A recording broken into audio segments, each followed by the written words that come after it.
Hello everyone, welcome back to our channel English school. आज हम class 10th की first flight book की poem 2 fire and ice के बारे में पढ़ेंगे। ये पोएम बहुत ही छोटी है, परंतु बहुत गहरा मीनिंग, बहुत गहरा अर्थ हमारे जीवन पर डालती है। तो आइए हम इसके पोएम को स्टार्ट करते हैं। ये जो पोएम है फायर एंड आइस, ये रॉबर्ट फ्रॉस्ट, जो आप एक पिक्चर देख रहे हैं, ये रॉबर्ट फ्रॉस्ट की है। रॉबर्ट फ्रॉस्ट ने इसको लिखा है। अब रॉबर्ट फ्रॉस्ट कौन है? ये एक अमेरिका के कवि हैं, पोएट हैं, जो बहुत ही फेमस है। इनका बर्थ हुआ था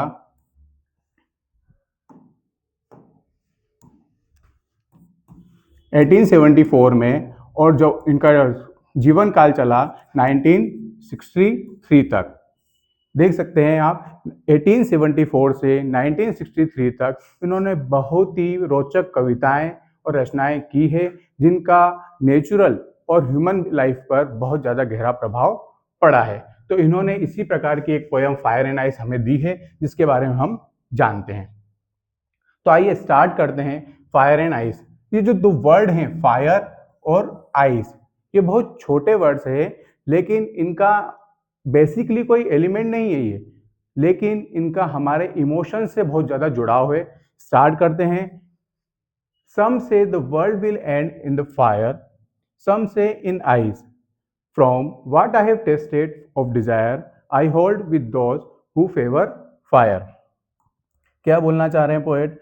पोएट बोलना चाह रहे हैं, सम से कुछ कहते हैं, the world will end in fire, ये जो दुनिया है ये फायर, जब आग होगी, देख सकते हैं आप, जब आग होगी तो ये हमारी दुनिया नष्ट हो जाएगी। सम से इन आइस, लेकिन कुछ लोगों का मत है कि ये जब बर्फ का गोला बन जाएगी पृथ्वी, तो हमारी पृथ्वी खत्म हो जाएगी, ये जीवन खत्म हो जाएगा। But from what I have tested, लेकिन जो मैंने अनुभव किया है ऑफ डिजायर, मैंने जो अनुभव किया है वो क्या किया है? डिजायर। डिजायर क्या होता है? डिजायर एक वर्ड है जिसका मीनिंग होता है इच्छा, आपका लालच, ग्रीडी। ठीक है। So I hold with those who favour fire, तो उन्होंने कंपेयर किया है कि मैं उन लोगों के साथ समर्थन करता हूं जो फायर बोलते हैं कि ये जो दुनिया है ये फायर से खत्म होगी। इट मीन्स उनका कहना है कि जो हमारी डिजायर, इच्छाएं हैं, जो हमारी डिजायर है, इस वजह से लालच है, ग्रीडीनेस है, उसकी वजह से हमारी दुनिया नष्ट होगी। देखते हैं किस प्रकार की ग्रीडीनेस हो सकती है। एक छोटे से पिक्चर के माध्यम से आपको मैंने समझाना चाहा है। जैसा कि हम आजकल महसूस कर रहे हैं, हर व्यक्ति गाड़ी, बंगला या पैसे के लिए भाग रहा है, ये उसका लालच है। जरूरत से ज्यादा भागना दौड़ना, लोगों का शोषण करना, पैसे के पीछे भागना, ये सब चीजें उसकी क्या है? लालच है, उसका एंगर है, गुस्सा है। ये सब चीजें उसने कंपेयर किए पोएट ने, और बताया है ये सब हमारे जीवन में क्या करती हैं? फायर का काम करती है, गुस्सा पैदा करती है, एग्रेसिव मोड पैदा करती है। इस वजह से जो हमारी इच्छाएं हैं उसको उन्होंने कंपेयर किया है फायर से। आगे बढ़ते हैं। But if it had to perish twice, कहना चाह रहे हैं if it had to perish twice, I think I know enough of hate to say that for destruction ice is also great and would suffice. अब वो कहना चाह रहे हैं, लेकिन अगर ये दुनिया दोबारा से पेरिश, पेरिश का मतलब क्या होता है? डाई। डाई मतलब खत्म होना, समाप्त होना। दोबारा से खत्म होती है। I I think I know enough of hate, तो ये किससे खत्म होगी? नफरत से। हेट मतलब क्या होता है? तो इस बार उन्होंने जो कंपैरिजन किया है आइस का, वो नफरत से, हेट से कंपैरिजन किया है। इसका मतलब होता है इनडिफरेंस। इनडिफरेंस मतलब हम लोग ईर्ष्या करते हैं, छोटी मोटी ईर्ष्या करते हैं, कोल्डनेस, अरे यार वो तो ऐसा हो गया, वो ऐसा हो गया। तो इस प्रकार की जो आपकी नफरत है उसको उन्होंने कंपेयर किया है आइस से। To say that of destruction ice, तो कहना चाह रहे हैं कि दूसरी बार जब दुनिया खत्म होगी वो आइस की वजह से खत्म होगी। इज ऑल्सो ग्रेट, ये भी एक बड़ी बात है। एंड वुड सफिस, ये एक इनफ होगा, ये इनफ होगा, पर्याप्त होगा कि दुनिया या तो फायर या फिर दुनिया आइस। फायर को कंपेयर किया गया है डिजायर से, और आइस को कंपेयर किया गया है हेट से। इन दोनों के माध्यम से दुनिया खत्म हो सकती है। देख सकते हैं किस प्रकार की ईर्ष्या रखी गई है। जिस प्रकार से आपके सामने एक पिक्चर दे रखी है, एक छोटा बिल्कुल पतला दुबला व्यक्ति चाह रहा है, ईर्ष्या रख रहा है कि वाह यार ये कितना हेल्दी है, इस प्रकार की वो इच्छा रखता है। ये इसके मन में एक सोच आ रहा है, इसके मन में सोच रहा है कि इसकी हाइट कितनी अच्छी है, काश मेरी भी हाइट इस प्रकार की होती। ये ईर्ष्या रख रहा है उससे। इसके पास कम पैसा है, ये मनी लैंडलॉर्ड से क्या कर रहा है, ईर्ष्या रख रहा है, इनडिफरेंस रख रहा है। ये सब चीजें क्या कहलाती है उसकी, हैट, नफरत कहलाती है। इसको जो पोएट हैं नफरत से तुलना कर रहे हैं। आगे बढ़ते हैं। तो ये जो छोटी सी पोएम थी यहाँ खत्म हो गई थी। अब इसके जो की पॉइंट्स है वो हम देखते हैं। सबसे पहले हम बात करते हैं तो इसके पोएट कौन है, रॉबर्ट फ्रॉस्ट। फायर, फायर का जो मीनिंग होता है वो डिजायर, अभी मैंने बताया था, ग्रीडी लालच, और एंगर गुस्से से रिलेट किया गया है। इसी प्रकार से आइस को हमने किससे कंपेयर किया है, हैट्रेड, इनडिफरेंस और कोल्डनेस, जो हमारे मन के अंदर उत्पन्न होती है उसे बोलेंगे हम। आगे बढ़ते हैं। ग्लोसरी, ग्लोसरी पैरिश, अभी हमने डिस्कस किया था, पैरिश का मीनिंग होगा दोबारा से मरना, डाई, खत्म होना। सफीस मतलब पर्याप्त, बी सफिशिएंट, पर्याप्त को बोलते हैं। तो इस प्रकार से पोएम हमारी यहाँ खत्म हो जाती है। अगर आई होप कि आपको पोएम पसंद आई होगी। अब हम बात करते हैं कुछ इंपॉर्टेंट क्वेश्चन आंसर की। What does fire stand for in the poem. अभी हमने देखा फायर स्टैंड्स फॉर, तो fire stands for Dzire in the poem. Fire stands for Dzire in the poem. What does ice stand for in the poem. Ice किसके लिए stand किया गया है, तो ice stands for hatred. Ice किसके लिए किया गया है, हैट्रेड, नफरत के लिए किया गया है। ये सिंबॉलिक यूज किए गए हैं।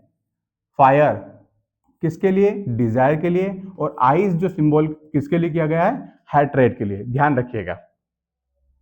आगे बढ़ते हैं। Will the world come to an end, what does the poet say. Question इस प्रकार से पूछा जा सकता है, या फिर हो सकता है इस प्रकार से पूछे, in reference to the poem fire and ice, how will the world come to an end. किस प्रकार से दुनिया नष्ट होगी। The poet says that the world may come to an end either by fire desire और by ice hatred. देखिए चीजें वही है, क्वेश्चन वहीं से घूम फिर के आएंगे, तो बार बार आपको इन्हीं वर्ड का अलग प्रकार से यूज करना है। क्या बोल रहे हैं, आइदर बाय फायर डिजायर और बाय आइस हैट्रेड। होप आपको समझ में आई होगी। आगे बढ़ते हैं। अब इसका सेंट्रल आइडिया जो कि अक्सर एग्जाम में पूछा जाता है और 3 मार्क्स का क्वेश्चन कवर करता है, इसको देखते हैं। The poet sings that things about the end of the world. Poet क्या सोचते हैं, दुनिया के खत्म होने के बारे में। Some say the world will end in fire, कुछ लोग कहते हैं दुनिया फायर पे खत्म होगी।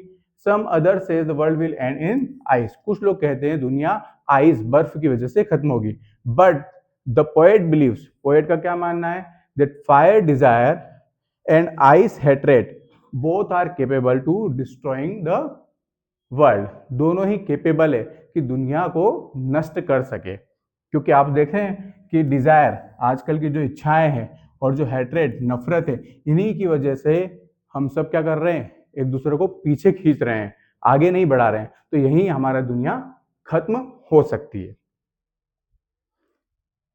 अब कुछ एक्सट्रैक्ट है जो एग्जाम में पूछा जाता है। Some say the world will end in fire, some say in ice, from what I have tested of desire I hold with those who favour fire. इसका देख लेते rhyming scheme. Fire A, ice B, desire, fire desire, it means A, desire fire again A. जो rhyming scheme बन रही है A B ए बन रही है। कम टू द क्वेश्चंस, इसके क्वेश्चन क्या बनेंगे। Who is the poet of this lines, poet कौन है, Caroline Wells, Robin Klein, Robert Frost. You know very well कौन है poet, Robert Frost. What does the poet compare fire with, fire, तो याद रहे फायर राइमिंग बन गई desire, fire desire, तो answer will be desire. Next आगे question देखते हैं। According to the above lines with whom does the poet wants to stay? Those who favor fire, those who favor ice, or nothing. According to the above lines, with whom does the poet wants to stay? अब इसमें आप सोचेंगे अभी तो बोला था fire के साथ, अभी बोला था आइस के साथ में, तो आपको एक्सट्रैक्ट पे जाना होगा। देखिए आप एक्सट्रैक्ट क्या बोल रहा है, some say the world will in fire and I hold those who favour fire. देखा, तो आप उसके पूरे मीनिंग पे नहीं जाएंगे इस बार एक्सट्रैक्ट जब पूछा है तो एक्सट्रैक्ट के बारे में बात करेंगे। तो फायर डिजायर और उन्होंने फेवर किसका किया है, फायर का। तो here you will say those who favour fire. Now come to the next question. According to the Robert Frost what will end one day? क्या चीज नष्ट होगी, वर्ल्ड, वाटर और एयर? तो ही said world will end, world will end, दुनिया नष्ट होगी। Next, what does ice symbolise? Ice symbolise in the poem fire and ice. क्या कर रहा है आइस? डिजायर को, हैट्रेट को और लव को। तो आइस किसको सिंबलाइज कर रहा है? हैट्रेट को सिंबलाइज कर रहा है। इस प्रकार से हमने देखा कि एक बहुत ही शॉर्ट पोएम थी जिसका बहुत डीप मीनिंग था हमारी लाइफ पे, जिसके बारे में रॉबर्ट फ्रॉस्ट ने लिखा है। इसको हमने पढ़ा, समरी की और उसके कुछ एक्सट्रैक्ट और क्वेश्चन आंसर्स को किया। तो आई होप कि आपको ये सब पसंद आए होंगे। तो अगर आपको पसंद आए हैं तो प्लीज़ लाइक, शेयर और सब्सक्राइब जरूर करें। मैंने इसकी पहले के चैप्टर की लिंक आपके डिस्क्रिप्शन में डाल दी है, डस्ट ऑफ स्नो और अ लेटर टू गॉड। इसी प्रकार के आगे के वीडियो आप देखने के लिए देखते रहिए हमारे चैनल इंग्लिश स्कूल को। Thank you very much.